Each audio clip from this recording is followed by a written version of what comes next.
The bullet missed Natalie Lawson's head by inches, and instead of ducking, she whirled around with fire in her eyes, grabbed the nearest bottle from the saloon bar, and hurled it at the drunk cowhand who had fired the shot, catching him square in the forehead before anyone could blink.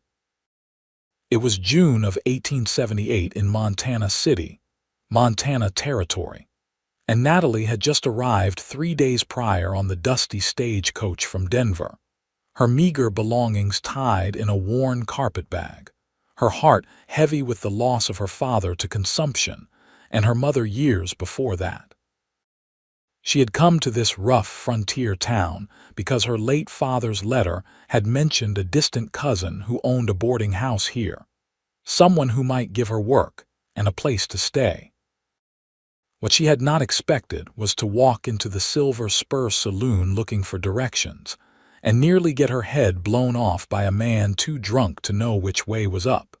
The bottle shattered against the cowhand's skull, and he went down like a felled tree. The saloon fell silent, every eye turning to the young woman with auburn hair pinned up in a simple bun, her traveling dress dusty from the road, her green eyes blazing with an intensity that made even the hardest men take a step back. Anyone else want to take a shot at the new girl? Natalie demanded, her voice steady despite the trembling in her hands. She had never thrown anything at another human being in her life, but months of pent-up grief and frustration had found an outlet in that moment. The bartender, a grizzled man with a scar across his cheek, let out a low whistle. "Miss, you just knocked out Randy Peterson. His brother ain't going to like that." "Then his brother should have taught him better manners," Natalie said, but her bravado was already fading as she realized what she had done. She had been in town 3 days and had already made enemies. Her temper, the one her father had always warned her about, had gotten the better of her again. Before anyone could respond, the saloon doors swung open and a tall figure stepped inside. The afternoon sunlight behind him cast him in silhouette for a moment, but as he moved into the dim interior, Natalie could see him clearly. He was perhaps 25, with dark hair that curled slightly at his collar, eyes the color of a storm-swept sky, and a calm bearing that seemed at odds with the tension crackling through the room. He wore the typical garb of a working ranch hand, worn denim pants, a faded blue shirt, leather vest, and a gun belt that sat comfortably on his hips. But there was something different about him, something in the way he carried himself that suggested intelligence and perhaps education, beyond what most cowboys in these parts possessed. "What happened here?" he asked, his voice carrying easily through the silent room. "New girl just laid out Randy Peterson with a bottle," someone called from the back. The man's gaze found Natalie, and she felt herself bristle under his scrutiny. She lifted her chin, refusing to show the fear that was beginning to creep up her spine. Did he deserve it? The man asked, directing the question to the bartender, not to her. "Fired his gun off drunk as a skunk. Nearly hit her," the bartender admitted. The man nodded slowly, then walked over to where Randy Peterson lay groaning on the sawdust-covered floor. He nudged him with his boot, not gently. "Get up, Randy. Go sleep it off." 2 other men hurried forward to help Randy to his feet and half-drag him toward the door. The man who had just arrived turned his attention fully to Natalie, and she found herself unable to look away from those gray eyes. "You knew in town?" he asked. 3 days, Natalie said, forcing herself to sound more confident than she felt. "I am looking for Mrs. Sarah Hadley. She runs a boarding house." "That would be 2 streets over, the white house with the green shutters." He paused, studying her. "You have quite an arm." "He nearly killed me," Natalie said defensively. "I am not criticizing. I am just saying not many women would have fought back like that." There was something that might have been approval in his voice, which surprised her. "I have a terrible temper," Natalie warned, the words coming out before she could stop them. It was what her father had always said, usually with a mixture of exasperation and affection. "I am trying to work on it, but sometimes it just gets away from me." To her astonishment, the man laughed. It was a genuine sound, warm and rich, and it transformed his serious face into something almost boyish. "Then we'll weather every storm as one," he said, as if it were the most natural thing in the world to say to a woman he had just met. Natalie blinked, confused. "What?" He seemed to realize what he had said and had the grace to look slightly embarrassed, though his smile did not fade. "Sorry. What I mean is, a temper like that needs someone steady to balance it out. I am Xander Blake. I work at the Double Bar Ranch just outside town, but I come into Montana City most days to help at the livery stable my uncle owns." "Natalie Lawson," she said, still trying to make sense of his strange comment about weathering storms together. They had just met. He could not possibly mean what it sounded like he meant. "Well, Miss Lawson, let me escort you to Mrs. Hadley's boarding house. The streets can be rough this time of day, and you have already made one enemy today. Best not to make any more." Xander offered his arm in a gesture that seemed almost courtly, out of place in this rough saloon. Natalie hesitated, then accepted his arm. Her carpetbag sat near the door where she had dropped it when she had first walked in, and Xander picked it up without asking, carrying it as if it weighed nothing. They stepped out into the dusty street, and Natalie took a deep breath of the hot June air. Montana City was not a large town, but it was bustling with activity. Wagons rolled past, their wheels kicking up dust. Men on horseback moved through the street, and women in simple dresses hurried along the wooden sidewalks, their bonnets protecting them from the intense sun. The mountains rose in the distance, their peaks still touched with snow despite the summer heat, and Natalie felt a pang of loneliness so sharp it nearly took her breath away. "You all right?" Xander asked, and she realized he was watching her with concern. "Just tired," she lied. "It has been a long journey." "Where did you come from?"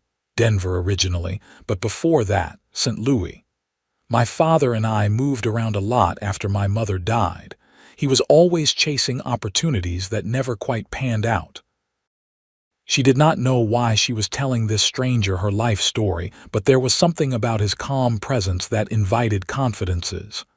"And where is your father now?" Xander asked gently. "Dead. 2 months ago. Consumption." The words still tasted bitter in her mouth. "He left me with just enough money for the stage-coach ticket here, and a letter saying I might find help from Sarah Hadley, who was apparently my mother's second cousin or some such relation." "I am sorry," Xander said, and he sounded like he meant it. "That is a hard thing, to lose your parents so young. You cannot be more than, what, 20? 21 this past April," Natalie said. "And you?" 25. Been in Montana territory for 3 years now, working at the Double Bar for most of that time. Before that, I was back east, trying to make something of myself in Boston." He made a face.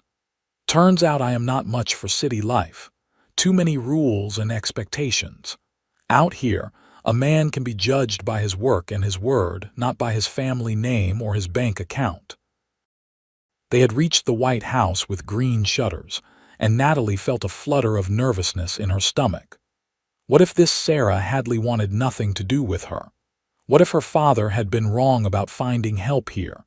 Xander must have sensed her hesitation because he said, "Mrs. Hadley is a good woman. Lost her husband in a mining accident 5 years back and has been running this boarding house ever since. She will treat you fair." He walked her up the steps to the front porch and knocked on the door. A moment later, it opened to reveal a woman in her early 50s with graying brown hair and kind eyes. She looked from Xander to Natalie with curiosity. "Mrs. Hadley, this is Miss Natalie Lawson. She is looking for you," Xander said, Recognition flickered in the older woman's eyes. Natalie Lawson. You would not be Margaret Lawson's daughter, would you? Yes, madam, Natalie said, relief flooding through her. My father wrote to you a few months back. Oh, my dear child, yes, I received his letter, but I wrote back saying you were welcome here. Did you not get my reply? Mrs. Hadley ushered them both inside, into a clean, neat parlor that smelled of lemon oil and baking bread. No, madam.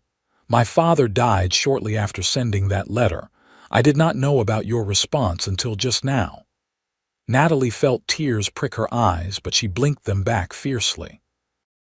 She had cried enough over the past 2 months. Mrs. Hadley's face softened with sympathy. I am so sorry, dear. Your mother was such a sweet girl when we were young. I only met your father once at their wedding, but he seemed like a good man. She turned to Xander. Thank you for bringing her here safely, Xander. Would you like some coffee before you go? No, thank you, madam. I should get back to the livery. He set Natalie's carpetbag down and tipped his hat to both women. Miss Lawson, I hope to see you around town. Thank you for your help, Mr. Blake, Natalie said, meaning it. His gray eyes held hers for a moment longer than necessary, and she felt something flutter in her chest, something she could not quite name. Then he was gone, the door closing softly behind him, and she was alone with Mrs. Hadley. Now then, the older woman said briskly, though her eyes were still warm. Let me show you to your room. You will stay here as long as you need, and in exchange you can help me with the cooking and cleaning. I have 4 other boarders, all working men, and they need 3 meals a day. Can you cook? Yes, madam. My father was not much good in the kitchen, so I learned young. Good, we will get along just fine then. Mrs. Hadley led her up a narrow staircase to the 2nd floor, down a short hallway, and into a small but clean room with a single bed, a washstand, and a window that overlooked the street. It is not much, but it is yours. It is perfect, Natalie said honestly. After weeks of uncertainty and fear about her future, having a room of her own and a purpose felt like a miracle. That evening, she helped Mrs. Hadley prepare supper for the boarders: beef stew, fresh bread, and apple pie.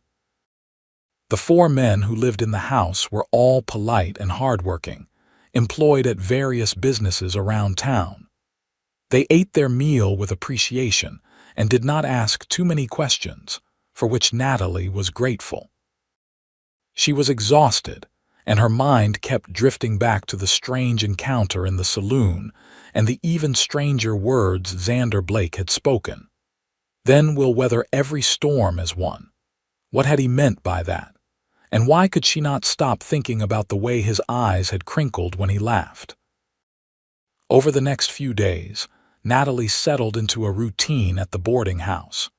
She woke early to help Mrs. Hadley prepare breakfast, then cleaned the rooms after the boarders left for work. In the afternoons, she helped with laundry, mending, and preparing the evening meal. It was hard work, but it was honest work, and it kept her mind off the grief that still sat heavy in her chest. On the 4th day after her arrival, Mrs. Hadley sent her into town to purchase supplies from the general store. Natalie tied on her bonnet, took the shopping list and the money Mrs. Hadley provided, and set off down the dusty street. The sun was hot, and she was grateful for the shade provided by the wooden awnings that stretched over the sidewalks. The general store was a treasure trove of goods. Bolts of fabric, farming tools, barrels of flour and sugar, canned goods, and sundries of every description. Natalie was examining a display of ribbons, thinking she might buy a bit of blue ribbon with the few coins she had saved from her journey, when she heard a familiar voice behind her, buying something pretty. She turned to find Xander Blake standing there, his hat in his hands, his hair slightly mussed as if he had been working hard. There was a smudge of dirt on his cheek, and his shirt sleeves were rolled up to reveal tanned, muscular forearms. Just looking, Natalie said, feeling her cheeks warm for some reason. I am here to buy supplies for Mrs. Hadley. And how are you finding life at the boarding house? It is good. Mrs. Hadley is very kind. Natalie turned back to the ribbons, trying to focus on them instead of on the way her heart had started beating faster when Xander appeared. What brings you to the general store? Uncle needed some nails for the livery, and I needed a new bandana. Lost mine somewhere between here and the ranch. He moved closer to examine the ribbons. The blue one would look nice with your eyes. Natalie felt her temper flare at what she perceived as presumption. I did not ask for your opinion, Mr. Blake. Instead of being offended, he grinned. There is that temper. I was wondering if it had been a fluke in the saloon. It was not a fluke, Natalie said through gritted teeth. I have had this temper my whole life, and it has caused me nothing but trouble. A passionate nature is not always a bad thing, Xander said, his tone turning more serious. Means you care deeply about things. That is rare. Natalie did not know what to say to that. No one had ever framed her temper as something that might have a positive side. Her father had loved her despite it, and her mother, in the few memories Natalie retained, had always seemed worried by it. I should finish my shopping, she said, picking up the basket Mrs. Hadley had given her. Let me help you, Xander offered. It will go faster with two. They spent the next 20 minutes gathering the items on Mrs. Hadley's list: flour, sugar, salt, coffee, a tin of baking powder, and a slab of bacon from the store's cold room. The store owner, a portly man named Mr. Jennings, wrapped everything carefully and tallied the cost. Natalie paid with the money Mrs. Hadley had given her, and was pleased to find she had a few cents left over, which she carefully tucked into her pocket. Xander insisted on carrying the heavier items back to the boarding house, and Natalie did not argue. The sun had grown even hotter, and the weight of the flour sack would have been difficult to manage in the heat. As they walked, Xander told her about life at the Double Bar Ranch, how he had started as a simple ranch hand but had worked his way up to foreman over the past 3 years through hard work and dedication. The ranch owner, a man named Samuel Cartwright, was fair but demanded excellence from his employees. Xander spoke about the cattle drives, the long hours, the satisfaction of working with horses, and seeing the results of his labor in the thriving herd. Natalie found herself relaxing as she listened to his deep voice, the way he described the land with genuine affection. It was clear he loved this rough, beautiful territory. What about you? Xander asked as they approached the boarding house. What did you do before you came here? Helped my father with whatever work he could find. He was not always in the best of health, even before the consumption took hold. I cooked, cleaned, took in sewing and laundry to earn extra money. She paused. It was not much of a life, but it was ours. Sounds like you have been taking care of others for a long time, Xander observed. Who takes care of you? The question caught her off guard, and she felt tears threaten again. I do not need taking care of. Everyone needs someone, Xander said quietly. They had reached the boarding house steps, and he set down the supplies. Even folks with terrible tempers. You are making fun of me, Natalie accused. I am not, he said, and his gray eyes were serious. I meant what I said in the saloon, Natalie. I know it sounded strange, and I probably should not have said it, but there is something about you. Something that makes me think we could be good for each other. You have fire and I have patience. You challenge and I steady. It could work. Natalie stared at him, her heart pounding. You do not even know me. Then let me get to know you, Xander said simply. Let me court you properly. I will come calling if Mrs. Hadley permits it, and we will see where this leads.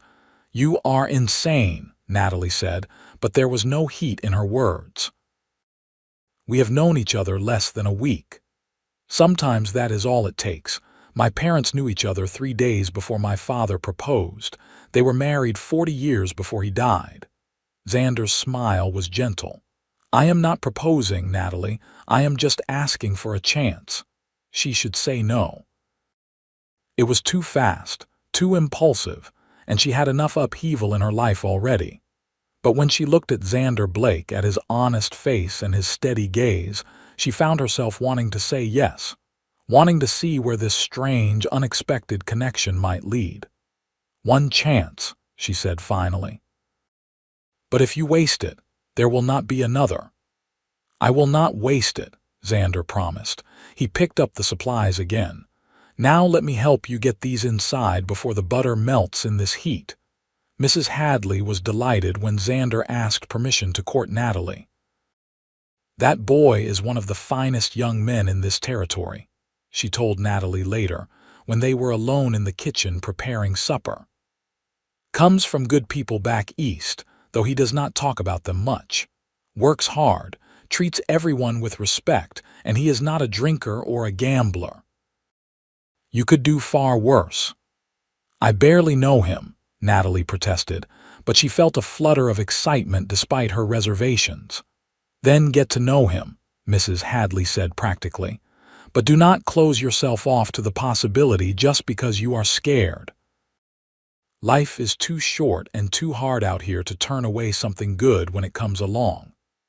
That evening, Xander came calling after supper.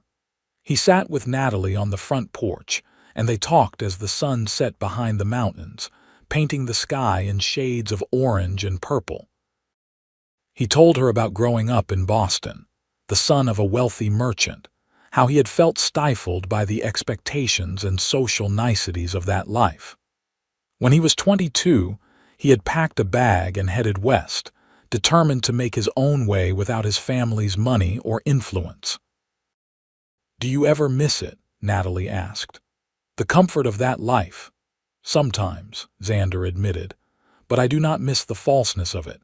People smiled to your face and plotted behind your back. Everything was about status and money. Out here, things are simpler. A man is judged by what he does, not who his father is. And your family? Do they understand? My mother does, I think. My father does not. He wanted me to take over his business to carry on the family legacy. My younger brother will do that now. Xander was quiet for a moment.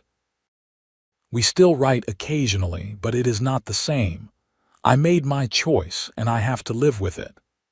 Natalie understood that kind of choice, that kind of separation from the life one had known. She told him about her childhood, moving from city to city, her father always chasing the next opportunity, the next promise of prosperity that never quite materialized. She told him about her mother's death when Natalie was only 8, from fever that came on fast and left even faster, taking her mother with it.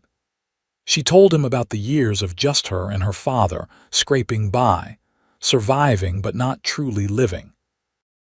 He did his best, Natalie said, staring out at the darkening street.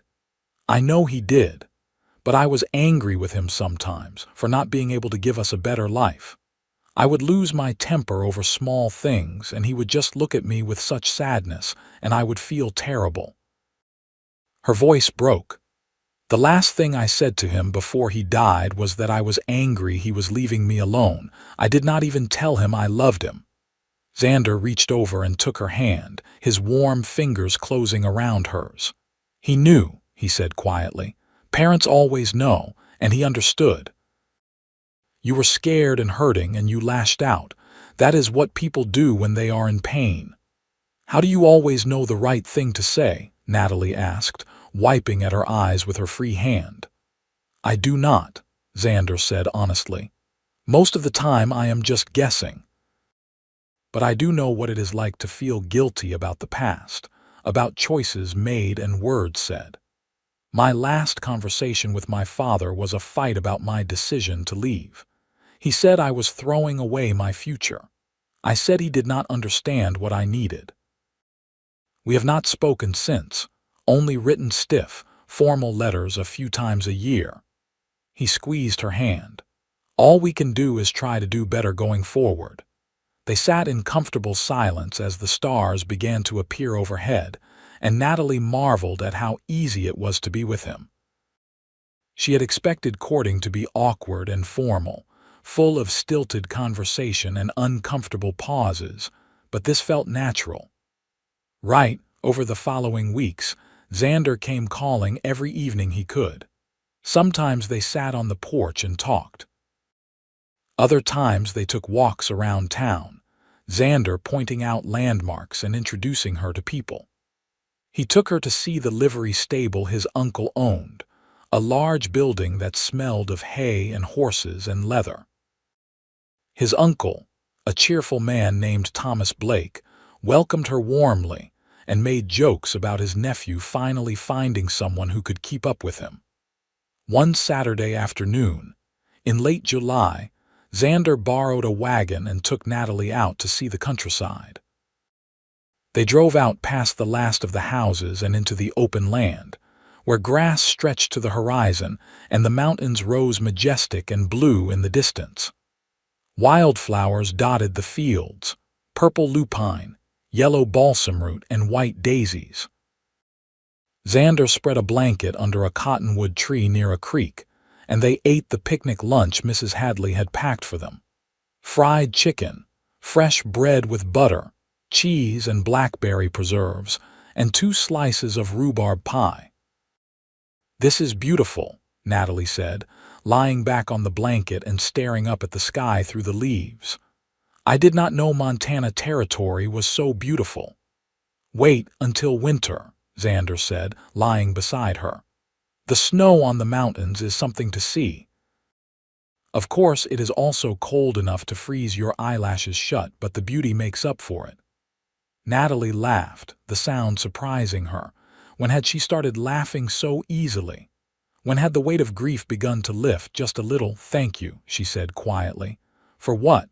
"For this. For being patient with me, for not running when I warned you about my temper." She turned her head to look at him. "I have not been the easiest person to court." "You have been perfect," Xander said, meeting her gaze. "Yes, you have a temper. Yes, you get frustrated easily sometimes. But you also care deeply, feel strongly, and live honestly. I would not change anything about you. Even when I threw a fit because you were 10 minutes late last Thursday. Even then," he said, and she could hear the smile in his voice. "Though I did explain that one of the horses had thrown a shoe and I had to help my uncle reshoe it." "I know. I was being unreasonable," Natalie sighed. "My father used to say I inherited my mother's passion and his stubbornness, and it was a dangerous combination." "Maybe," Xander said. "Or maybe it just means you know what you want and you are not afraid to fight for it. That is not a bad thing, Natalie. Not out here, where life is hard and every day is a battle against something, weather or distance or just plain loneliness." He reached over and tucked a strand of hair behind her ear, and Natalie felt her breath catch. They had held hands, but he had not tried to kiss her yet, and she found herself both disappointed and relieved. Everything was moving so fast already, and part of her wanted to slow down, to make sure this was real and not just a reaction to the upheaval in her life. But another part of her, the passionate part her father had always worried about, wanted to close the distance between them and see if his lips were as gentle as his hands. "What are you thinking?" Xander asked softly. "That I want you to kiss me," Natalie said, then immediately felt her cheeks flame. "I should not have said that. It is not proper." "Proper is overrated," Xander said, but he did not move immediately. "Are you sure?" "Yes," Natalie whispered. And then his hand was cupping her cheek and he was leaning in and his lips were touching hers, soft and warm and perfect. The kiss was gentle, almost tentative, as if he were afraid she might break or bolt. But when Natalie pressed closer, her hand coming up to rest on his chest, feeling his heart beat fast under her palm, the kiss deepened. It was nothing like she had imagined kissing would be. It was better. It was terrifying and exhilarating and felt like coming home all at once. When they finally pulled apart, both breathing hard, Xander rested his forehead against hers. "I am falling in love with you, Natalie Lawson," he said quietly.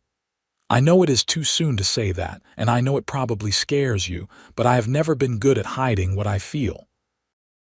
I am falling in love with your temper and your passion, and the way you tackle everything in life head-on. I am falling in love with your kindness to Mrs. Hadley, and the way you laugh when you do not think anyone is listening. I am falling in love with all of you, and I just needed you to know." Natalie felt tears slide down her cheeks, but for once, they were not tears of grief. "I am falling in love with you too," she admitted. "It terrifies me.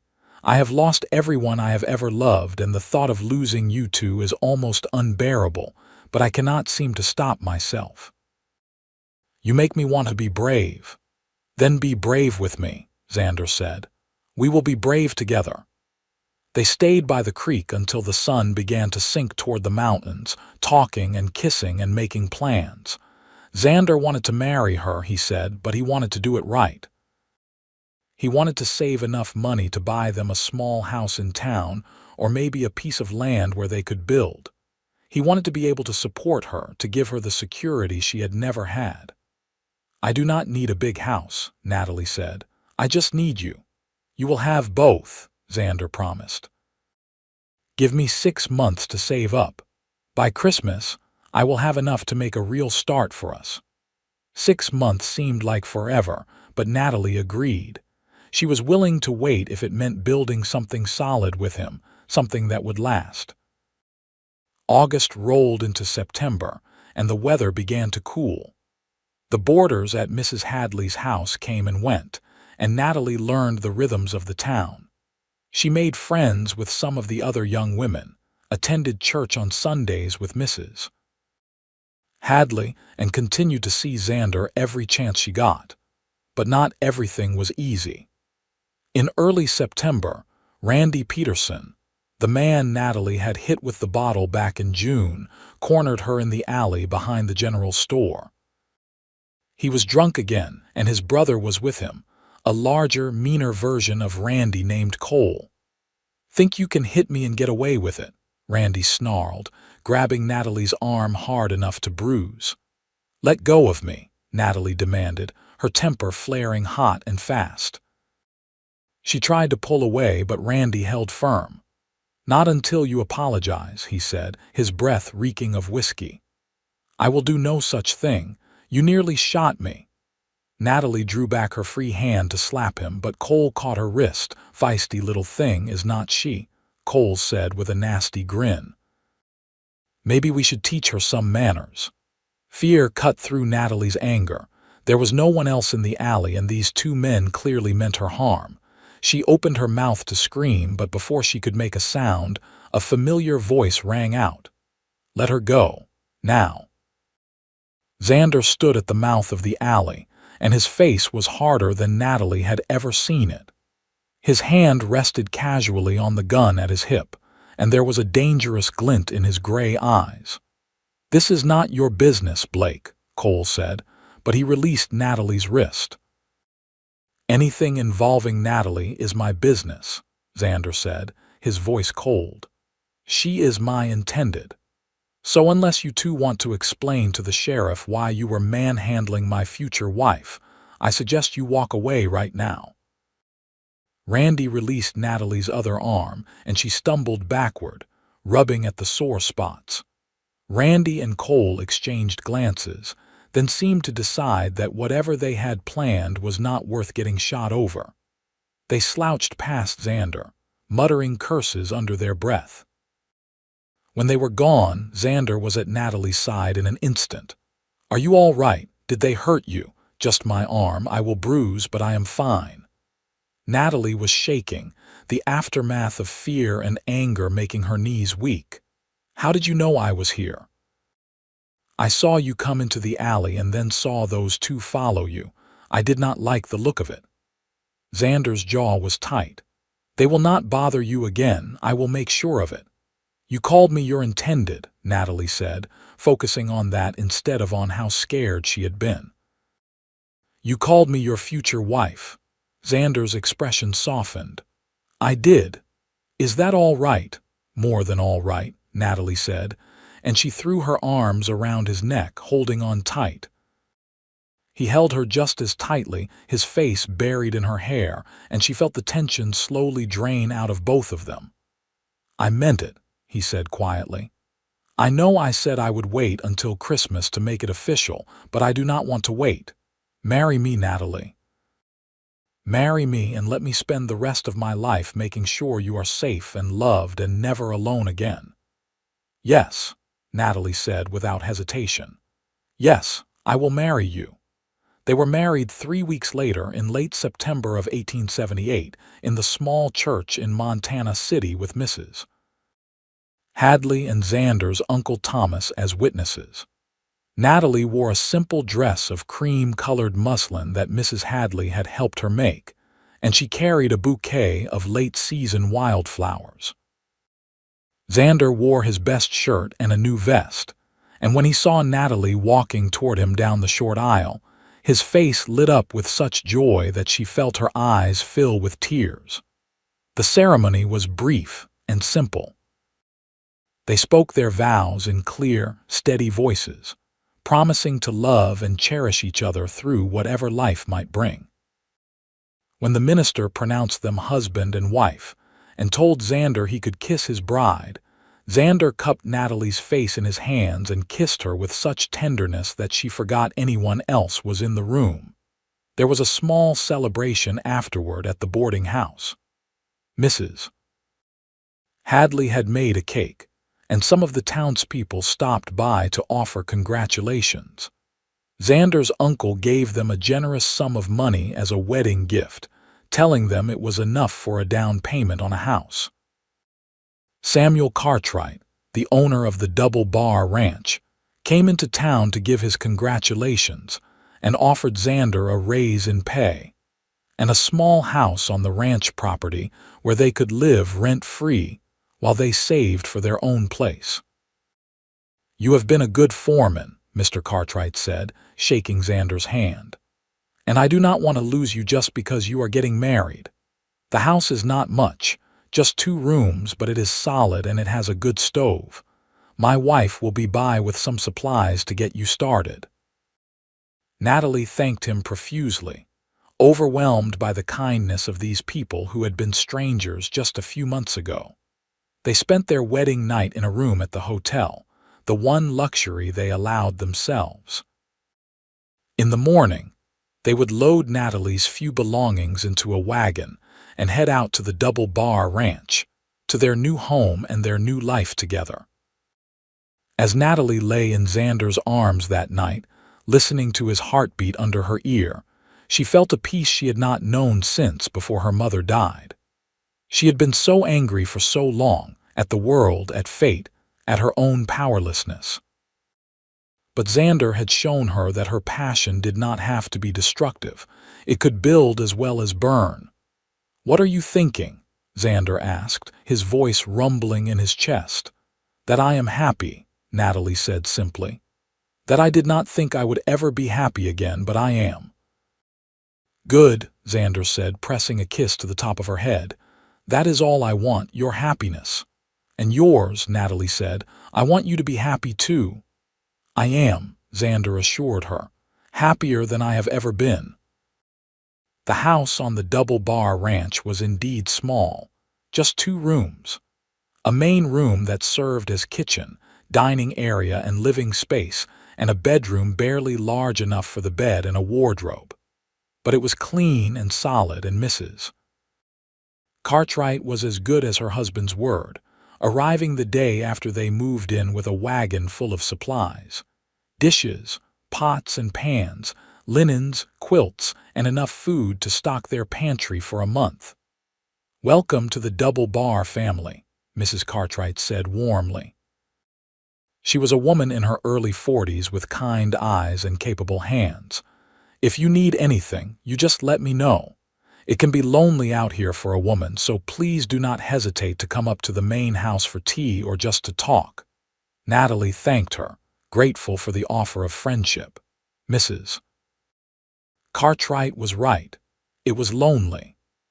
The ranch was several miles from Montana City, and the nearest neighbors were the ranch hands who lived in the bunkhouse, none of whom were married. Xander left early each morning to work with the cattle and horses, and sometimes he did not return until after dark. Natalie filled her days with cleaning, cooking, mending Xander's clothes, and trying to make their little house feel like a home, but the loneliness wore on her. She missed Mrs. Hadley's cheerful chatter and the bustle of the boarding house. She missed having people around, and when Xander came home exhausted and often too tired for much conversation, Natalie felt her temper beginning to simmer again. It came to a head one evening in late October. Xander had been gone since before dawn, working on repairing fence lines in the far pasture. He came home well after dark, ate the dinner Natalie had kept warm for him in near silence, then announced he needed to go to bed because he had to be up even earlier the next morning. "That is it?" Natalie demanded, her voice sharp. "You are home for all of an hour, and half of that you spend eating. What about me? What about talking to me, spending time with me?" "Natalie, I am exhausted," Xander said, and she could hear the weariness in his voice. "Can we talk about this tomorrow?" "No, we cannot talk about it tomorrow because you will be gone tomorrow and the day after and the day after that." Natalie felt her temper spiraling out of control, but could not seem to stop it. "I am alone all day, every day. I talk to no one except you, and half the time you are too tired to even listen. What is the point of being married if I am going to be lonely anyway?" "That is not fair," Xander said, and now there was an edge to his voice too. "You knew I was a ranch foreman when you married me. You knew the work was hard and the hours were long." "I knew, but I did not know it would be like this," Natalie shouted. "I did not know I would feel like I traded one kind of loneliness for another."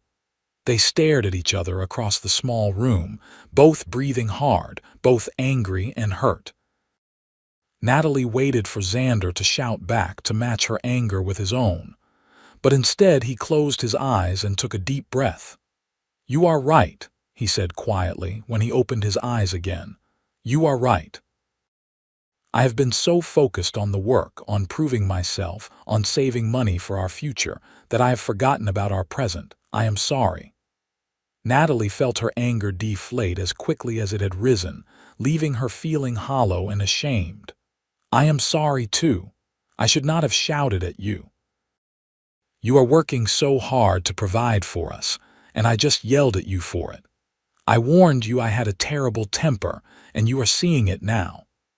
Xander crossed the room and pulled her into his arms. "And I told you we would weather every storm as one, remember? That means when you are angry, we talk about it. When I am exhausted, I still make time for you. We figure this out together." "How?" Natalie asked, her voice muffled against his chest. "How do we fix this?" "I will talk to Mr. Cartwright about adjusting my hours. Maybe I can work a bit less during the week and make it up on Saturdays. And on Sundays, we will make sure we have time together, just the two of us. No work, no chores, just us." He pulled back to look at her. "And maybe you should spend more time in town, visit Mrs. Hadley. Make friends with some of the other wives. You do not have to stay out here all the time." "I do not want to leave you alone either," Natalie said. "I will be fine. I have the other hands to talk to during the day. You need more than just me. That is not a failing, Natalie. That is just being human." They talked late into the night, working through their first real argument as a married couple. It was hard and uncomfortable, but it was also necessary. By the time they finally went to bed, exhausted but no longer angry, Natalie felt like they had turned a corner. They had faced a storm, and they had weathered it together. True to his word, Xander spoke to Mr. Cartwright the next day, and his employer agreed to a slightly modified schedule that would allow Xander to be home at a reasonable hour most evenings. And twice a week, Natalie began taking the ranch wagon into town to spend the afternoon with Mrs. Hadley or to shop or simply to be around people. The adjustments helped, and as the weeks passed, Natalie felt herself settling more comfortably into her new life. She and Mrs. Cartwright became friends, and Natalie would often walk up to the main house for tea and conversation. Mrs. Cartwright was intelligent and well-read, and she lent Natalie books from her extensive library, which helped fill the long hours when Xander was working. By December, a light snow was falling on the ranch, and Natalie stood at the window of their little house, watching the flakes drift down. Xander came up behind her and wrapped his arms around her waist, resting his chin on her shoulder. "Beautiful, is not it?" he murmured. "Yes," Natalie agreed. "I never thought I would love winter, but there is something magical about the snow." "I have something for you," Xander said, and he pulled a small package from his pocket. It was wrapped in brown paper and tied with string. Natalie opened it carefully to find a delicate silver locket. She opened the locket and found a tiny photograph of Xander on one side, though she had no idea when or where he had gotten it taken. "The other side is for a picture of you," Xander explained. "We will go into town after the new year and have your photograph taken at the photographer's studio. That way we can carry each other with us always." Natalie felt tears prick her eyes as she turned to kiss him. "It is perfect, thank you." "I love you," Xander said, fastening the locket around her neck. "I love your temper and your passion and your fire. I love that you challenge me and push me and make me want to be better. I love you, Natalie Blake." "I love you too," Natalie whispered. "More than I ever thought possible." Christmas was quiet and perfect. They spent it alone in their little house, eating a roasted chicken that Natalie had prepared and exchanging small gifts. Natalie gave Xander a new hat she had bought in town and a scarf she had knitted herself during the long afternoons. He gave her the locket and a beautiful shawl of soft blue wool. They talked about the future, about their dreams. Xander wanted to save enough money to buy their own small ranch someday, nothing as large as the double bar, but enough land for a few horses and cattle and a garden. Natalie wanted a real house with multiple rooms, enough space for children when they came. "How many children do you want?" Xander asked, his hand resting on her stomach as they lay in bed that night. "At least 3, Natalie said. "Maybe 4. I was an only child and it was lonely. I want our children to have siblings to play with, to fight with, to love." 3 or 4 sounds perfect, Xander agreed. "Though I hope they do not all inherit your temper, or we will never have a moment's peace." Natalie elbowed him lightly. "They could inherit your stubbornness." "You are just as stubborn as I am, you just hide it better." "I prefer to think of it as persistence," Xander said with a laugh. Winter deepened, and life on the ranch took on a different rhythm. The days were shorter, the work different. There was less cattle work and more focus on maintaining buildings and equipment, preparing for the spring. Xander was home more, and Natalie cherished the long evenings they spent together, reading by the fire or simply talking.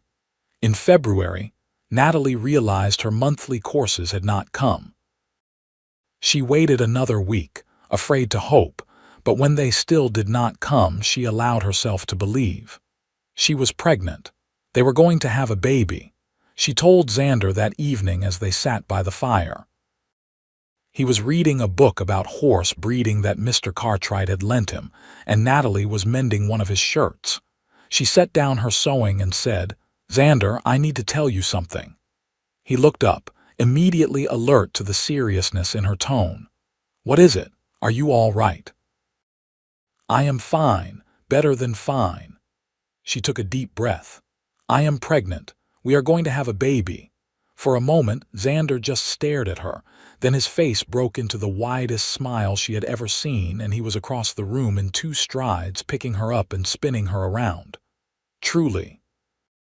We are going to have a baby, truly, Natalie confirmed, laughing and crying at the same time. I think it will be born sometime in October. October, Xander repeated, setting her down gently as if she might break. That is perfect. The work will have slowed down by then. I will be able to help you more. He cupped her face in his hands. We are going to be parents. You are going to be a mother. And you are going to be a father, Natalie said, her heart so full she thought it might burst. A wonderful father, I know it. They celebrated with tears and kisses and whispered plans for the future. They would need to make more space in their little house for the baby. They would need to save money for a cradle and baby clothes and all the other things a child required. But they would manage. They would figure it out together. The pregnancy was not easy. Natalie suffered from terrible nausea in the early months, and there were days when she could barely keep anything down. Mrs. Cartwright was a godsend, bringing ginger tea and crackers and advice based on her own experiences with her 4 children. Xander was endlessly patient, holding Natalie when she was sick, rubbing her feet when they swelled, reading to her on the days when she was too tired to do anything but rest. As her belly grew round with their child, Natalie felt a joy she had not known was possible. Yes, her temper still flared sometimes. Yes, she still got frustrated with the limitations of their life. But she also felt a deep contentment, a sense that she was exactly where she was supposed to be. In early October, 2 weeks before the baby was due, Natalie woke in the middle of the night with sharp pains in her back. At first, she thought she had just slept wrong, but then the pains came again, regular and insistent, and she realized what was happening. Xander, she said, shaking his shoulder.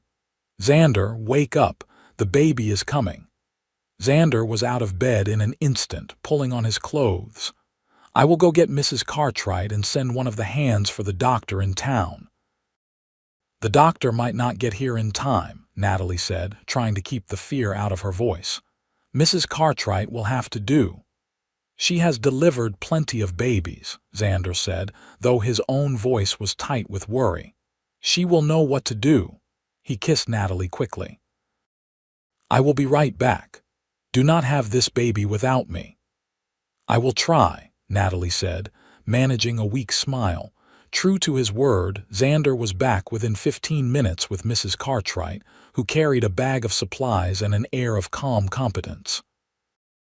She shooed Xander out of the bedroom, telling him to boil water and fetch clean linens, then turned her attention to Natalie. How far apart are the pains? She asked, helping Natalie into a clean nightgown. Maybe 10 minutes. Natalie was not entirely sure. Everything felt like a blur of pain and fear and anticipation.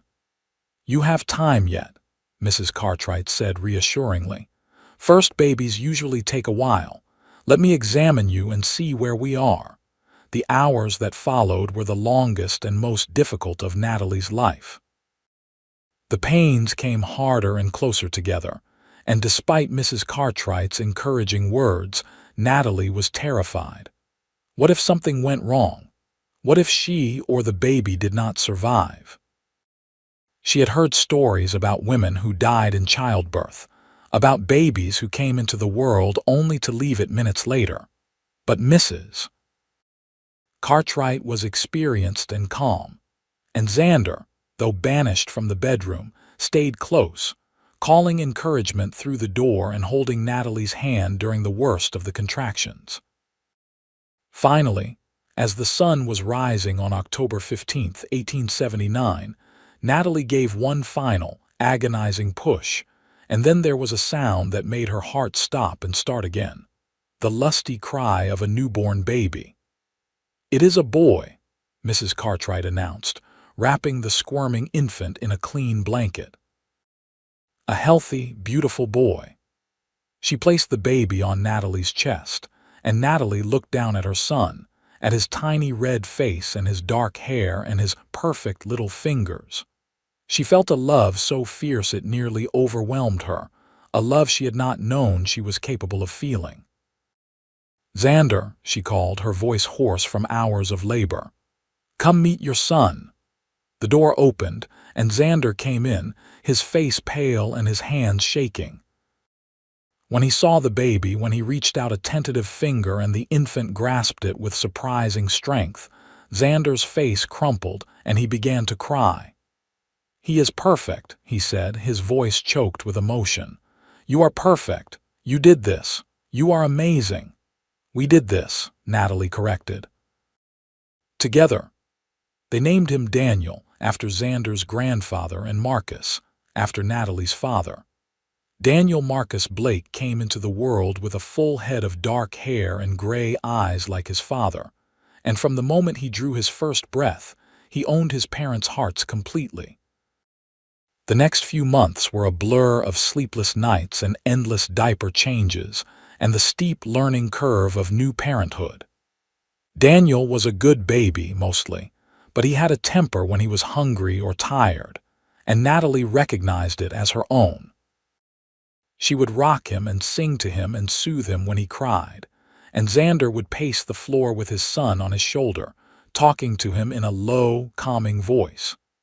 "He has your temper," Xander observed one night as they both tried to calm a fussy Daniel. "And your stubbornness," Natalie shot back, but there was no heat in her words, only exhaustion and love. "He is perfect," Xander said, kissing the top of Daniel's downy head. Just like his mother, as Daniel grew, so did their lives. Xander's hard work and dedication at the Double Bar Ranch paid off when Mr. Cartwright offered to sell him a small parcel of land on the edge of the ranch property, at a price Xander could afford with the money he had saved. It was only 20 acres, but it was theirs, and Xander began building them a house in his spare time. It took 2 years, with help from Xander's Uncle Thomas and some of the other ranch hands, but by the fall of 1881, the house was finished. It was small but solid, with 3 bedrooms, a real kitchen, and a parlor with a fireplace. There was a barn for the 2 horses Xander had bought and a chicken coop for the hens Natalie wanted. They moved into their new home just before Christmas, and Natalie cried as she walked through the rooms, touching the walls Xander had built with his own hands, imagining the life they would live here. Daniel was 2 years old now, a sturdy, adventurous child with his father's gray eyes and his mother's auburn hair. He toddled through the empty house, delighted by all the space, and Xander scooped him up, holding him high. "This is our home, Danny boy," he said. "Yours and Mama's and mine." "What do you think?" "Big," Daniel said, his favorite word at the moment, and they all laughed. In the spring of 1882, Natalie discovered she was pregnant again. This time, the pregnancy was easier, perhaps because she knew what to expect. Their daughter, Emma Sarah Blake, was born in December of that year, a week before Christmas. She was small and delicate, with Xander's dark hair and Natalie's green eyes, and she was adored from the moment she entered the world, particularly by her big brother, who wanted to hold her constantly. Life settled into a comfortable pattern. Xander still worked at the Double Bar Ranch, but he also began building up their own small herd of cattle. Natalie managed their household, took care of the children, and sold eggs and butter in town to bring in a bit of extra money. They were not wealthy, but they were comfortable, and more importantly, they were happy. But happiness, Natalie had learned, did not mean the absence of storms. It meant having someone to weather them with. In the summer of 1884, when Daniel was nearly 5 and Emma was 18 months old, a drought hit Montana territory. The grass turned brown and brittle, the creek on their property dried to a trickle, and the cattle began to suffer. Xander worked longer hours, trying to move the cattle to better grazing land, trying to find water sources that had not dried up. Money grew tight as they had to buy feed for the animals, and Natalie began taking in sewing and laundry again to help make ends meet. The stress wore on both of them. Xander was exhausted and worried, and Natalie felt her old temper rising as she watched her husband work himself to the bone, and their carefully built life seemed to crumble. One evening in late August, after Xander had been gone for 3 days straight, camping with the cattle in a far pasture, he came home to find Natalie in tears at the kitchen table, a pile of unpaid bills in front of her. "We cannot do this," she said, not even looking up when he came in. "We cannot keep going like this. You are killing yourself and we are still falling behind." "It is just until the drought breaks," Xander said, but even he sounded defeated. "Once the rain comes, the grass will grow again and everything will be fine." "And what if the rain does not come? What if we lose everything we have worked for?" Natalie looked up at him and he could see the fear in her eyes. "What if we have to go back to having nothing?" Xander sat down heavily in the chair across from her. "I do not know," he admitted, "but we will figure it out. We always do." "I am tired of figuring it out," Natalie said, and her temper flared. "I am tired of worrying about money, about the cattle, about whether we will have enough to get through the winter. I am tired of this constant struggle. What do you want me to do?" Xander asked, and there was an edge to his voice now. "Sell the land, go back to working for someone else and living in a 2-room shack. I am doing the best I can, Natalie." "I know you are," Natalie said, her anger deflating as quickly as it had risen. "I know, I am sorry, I am just scared." Xander reached across the table and took her hand. "I am scared too, but we are in this together, remember? We weather every storm as one. That is what I promised you, and I meant it." "I remember," Natalie whispered. They sat there for a long moment, hands clasped, drawing strength from each other. Then Xander said, "I have an idea. It is risky, but it might work. Mr. Cartwright is looking to sell off part of his herd before the drought gets worse. If we can scrape together enough money to buy some of his cattle at a discount, we could sell them in the spring when prices will be higher. It is a gamble, but if it pays off, it would give us enough cushion to get through the next few years." "Where would we get the money?" Natalie asked.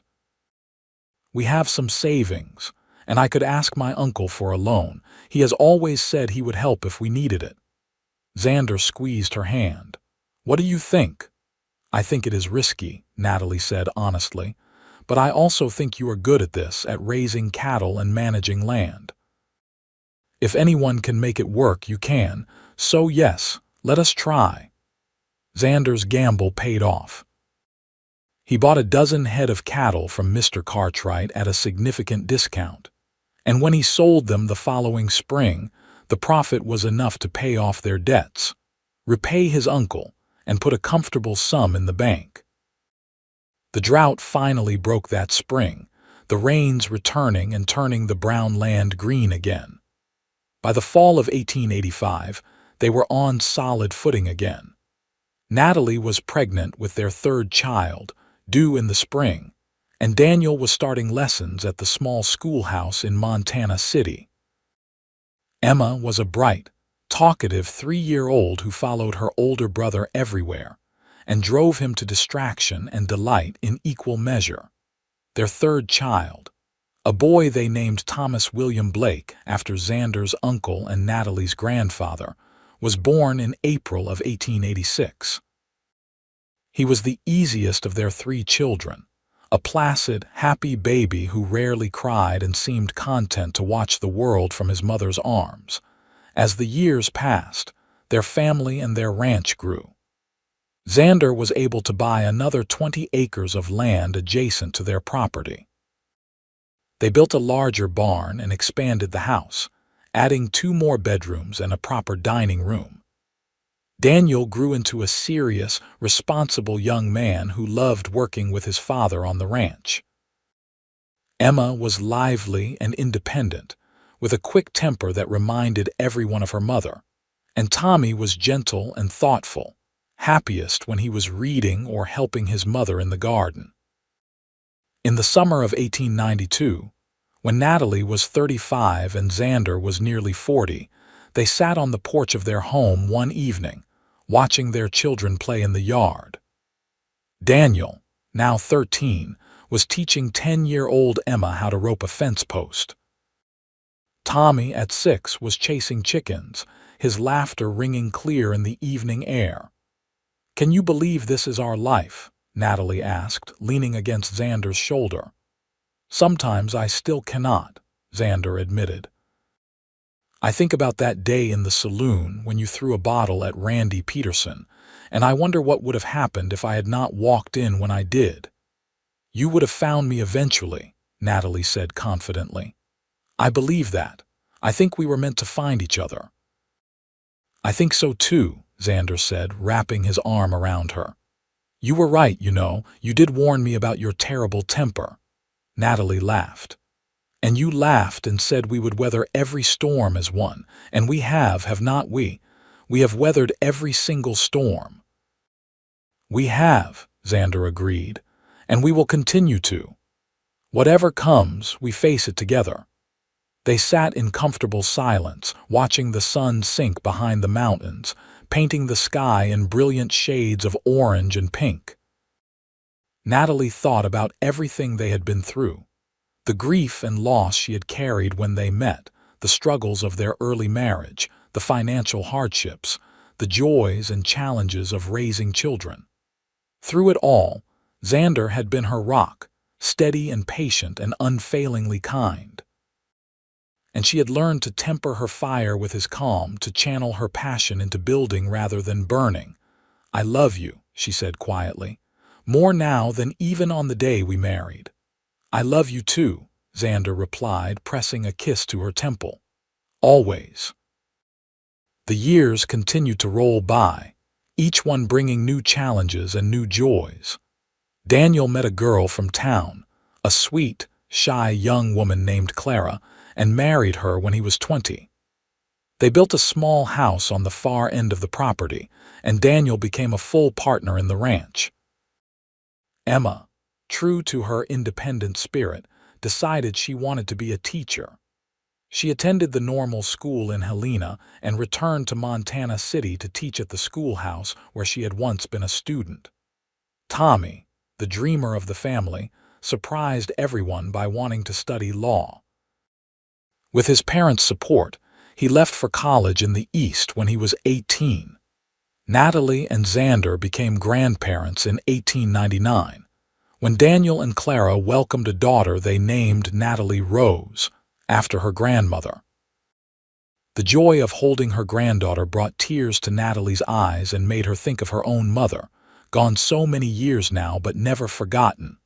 By the turn of the century, Xander and Natalie were in their 40s, their children grown, their ranch prosperous. They had weathered droughts and harsh winters, economic downturns and personal losses.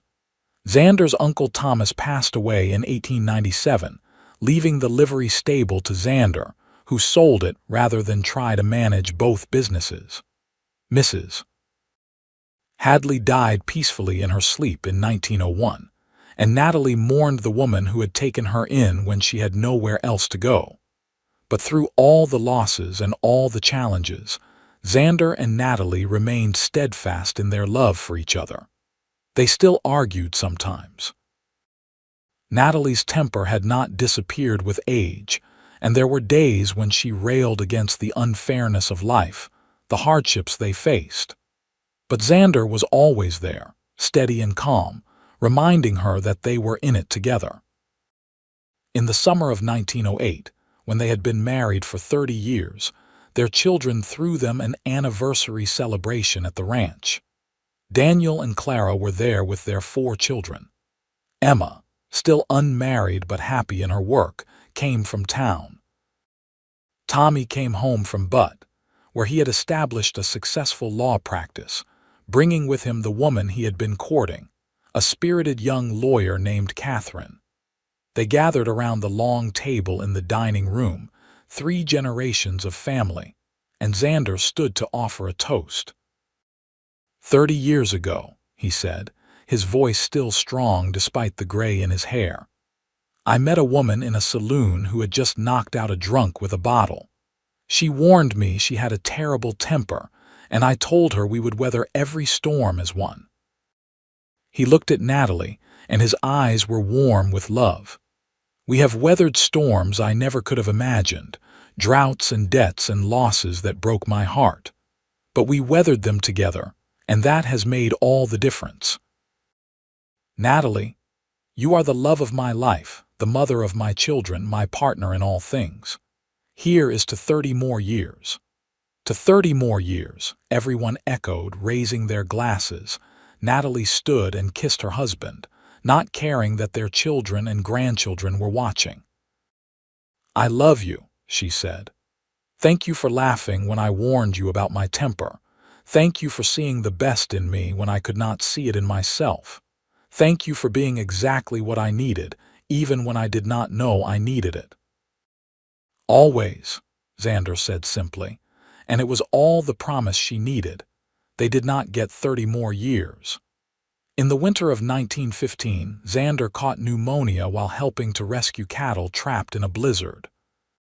He fought the illness for 2 weeks, but his lungs had been weakened by years of hard work and exposure to the elements. He died on a cold February morning with Natalie holding his hand, and their children gathered around.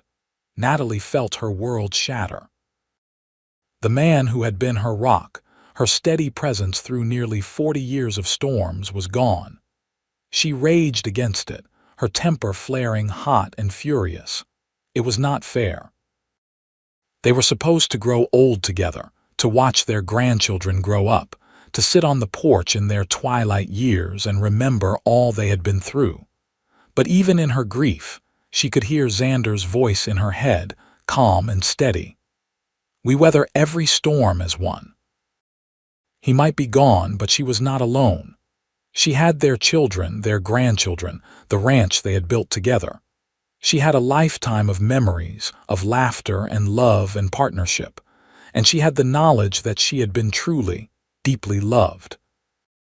Natalie lived another 12 years, active and engaged despite her age. She helped Daniel run the ranch, doted on her growing collection of grandchildren and even great-grandchildren. She attended Emma's wedding when her daughter finally married at the age of 45, a widower with 3 children who needed a mother. She was there when Tommy was elected to the Montana state legislature, proud of the man her gentle son had become. She told stories about their grandfather to the grandchildren who had never met him, about his patience and kindness, about how he had believed in her when she had not believed in herself. She showed them the locket he had given her on their first Christmas, still worn around her neck, containing photographs of them both now, faded but still clear. In the spring of 1927, Natalie died peacefully in her sleep at the age of 70, in the house Xander had built for her 46 years earlier. She was buried next to him on a hill overlooking their ranch, and on her headstone, their children had inscribed the words that had defined their marriage. We weathered every storm as one. Daniel stood at his mother's grave after the funeral, his own hair now gray, his children and grandchildren around him. She loved him so much, he said quietly. Even after he was gone, you could see it in everything she did. And he loved her, Emma added, tears streaming down her face. I remember how he used to look at her, like she was the most amazing thing he had ever seen, even when she was yelling at him about something. That is what love looks like, Tommy said, his arm around his wife Catherine. Not perfect, not easy, but constant. They were partners in the truest sense of the word. They stood together on that hillside, 3 generations of a family that existed, because a head-headed young woman with a terrible temper had met a patient young man with a steady heart. And together, They had built something that would last far beyond their own lives. The ranch continued to thrive, passed down through the generations. The small house that Natalie and Xander had lived in when they first married still stood on the Double Bar Ranch property, preserved as a reminder of where they had started. The larger house they built remained the heart of the family ranch, expanded and updated over the years, but still recognizably the home that Xander had built with his own hands. And on summer evenings, when the sun set behind the mountains and painted the sky in brilliant colors, if you listened carefully, you could almost hear the echoes of laughter, of a man's calm voice and a woman's passionate reply, of children playing and a life fully lived. You could almost see them, sitting on the porch together, his arm around her shoulders, her head on his chest, weathering every storm as one, just as they had promised. Their love story became family legend, passed down through the generations. Great-grandchildren who never met them knew their story, knew about the terrible temper and the steady patience, about the storms they weathered and the life they built. It became a standard to aspire to, a reminder that love was not about perfection but about partnership, about choosing each other every day, about facing whatever came with courage and commitment. And so the legacy of Natalie and Xander Blake lived on, not just in the ranch that bore their name or the descendants who carried their blood, but in the example they set of what it meant to truly love someone, temper and all, through every storm that life could bring. They had faced those storms together, as one, and in doing so, they had created something beautiful and lasting, something that would endure long after they were gone. It was a love story for the ages, born in the Wild West, forged in hardship and joy, and sealed with a promise that was kept every single day of their lives. Then we'll weather every storm as one.